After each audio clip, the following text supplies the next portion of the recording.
जामसुली लक्ष्मीनारायण महाविद्यालय सुवर्ण जयंती समारोह चूड़ांत पर्यायर पहुंची। डीएसटीवी को स्वागत। आसतु जानिबा आज खबर। बुधवार अपराह्न 4 घटिकार समय जामसुली स्थित लक्ष्मीनारायण महाविद्यालय सुवर्ण जयंती समारोह प्रस्तुति चूड़ांत पर्यायर पहुंची। आज महाविद्यालय सभागृह में एक सांबादिक सम्मेलन में यार सविशेष सूचना दी जाइछि। अध्यक्ष श्रीजुक्त दिव्येन्दु गिरी आसंता फेब्रुआरी 7 तारिख शनिवार ओडिशा सरकार मान्यवर उच्च शिक्षा मंत्री क्रीड़ा और सेवा ओडिया भाषा साहित्य एवं संस्कृति मंत्री श्रीजुक्त सूर्यवंशी सूरज, मान्यवर सांसद बालेश्वर श्रीजुक्त प्रताप चंद्र षडंगी, मान्यवर विधायक जलेश्वर श्रीजुक्त अश्विनी कुमार पात्र, मान्यवर कुलपति फकीरमोहन विश्वविद्यालय बालेश्वर श्रीजुक्त संतोष कुमार त्रिपाठी, मान्यवर एडीएम बालेश्वर श्रीजुक्त सुधाकर नायक, सांसदों प्रतिनिधि और समाजसेवी डॉक्टर प्रदीप्त पंडा मंचासीन हेबे। संध्या 5 घटिका समय सांस्कृतिक कार्यक्रम, विशेष आकर्षण ओडिया चलचित्र नायक स्वराज और मेलोडी कार्यक्रम अनुष्ठित हेबो। परवर्ती दिन अर्थात 8 तारिख रविवार मंचासीन अतिथि भाव मान्यवर विधायक नयागढ़ और पूर्वतन उच्च शिक्षा मंत्री डॉक्टर श्रीजुक्त अरुण कुमार साहू, मान्यवर विधायक जलेश्वर श्रीजुक्त अश्विनी कुमार पात्र, मान्यवर बस्ता प्रथम महिला विधायिका लोकप्रिय श्रीमती सुभाषिनी जेना, पूर्वतन कुलपति फकीरमोहन विश्वविद्यालय बालेश्वर और अर्थनैतिक श्रीजुक्त कुमरवर दास मंचासीन हेबे। संध्यारे सांस्कृतिक कार्यक्रम, विशेष आकर्षण ओडिया चलचित्र नायिका और गायिका डॉक्टर अनुराधा पाणिग्राही एवं मेलोडी कार्यक्रम अनुष्ठित हेबो।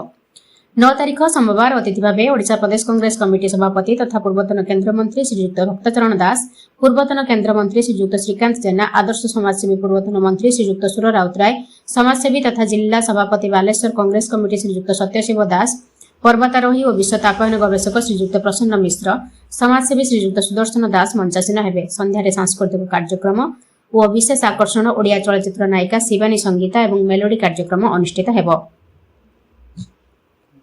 फेब्रुआरी 10 तारिख बरण्य अतिथि भाव संवाद पेपर प्रतिष्ठाता आदर्श समाजसेवी सौम्यरंजन पट्टनायक, पूर्वतन मंत्री श्रीजुक्त रघुनाथ महांती, पूर्वतन सांसद और आरके फाउंडेशन प्रतिष्ठाता श्रीजुक्त रवींद्र कुमार जेना, सब कलेक्टर शिव मालव्य, सर्वभारतीय प्रेस काउंसिलर सभापति डॉक्टर श्रीजुक्त पवित्र मोहन सामंतराय, पूर्वतन एडीजीओ मानव अधिकार कमिश्नर श्रीजुक्त गोपबंधु मल्लिक, विशिष्ट लेखिका प्रोफेसर रश्मि राउल, प्रतिष्ठाता तथा पूर्वतन अध्यक्ष लक्ष्मीनारायण महाविद्यालय श्रीजुक्त सुरेश चंद्र पात्र मंचासीन हेबे।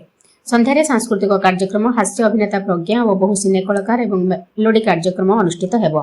सुवर्ण स्वाक्षर लेखा हेबो जामसुली लक्ष्मीनारायण कॉलेज समारोह।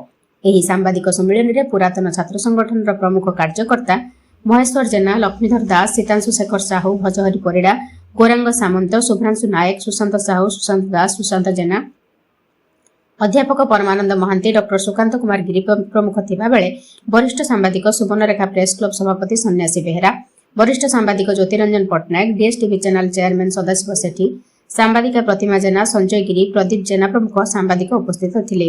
एही समारोह रे प्रचार प्रसार पई सांबादिक मानक सहाय्य लोडिथिले। अध्यापक प्रभात रंजन दास समस्त को धन्यवाद अर्पण करथिले। शुभ्रांशु शेखर रिपोर्ट, डीएसटीवी।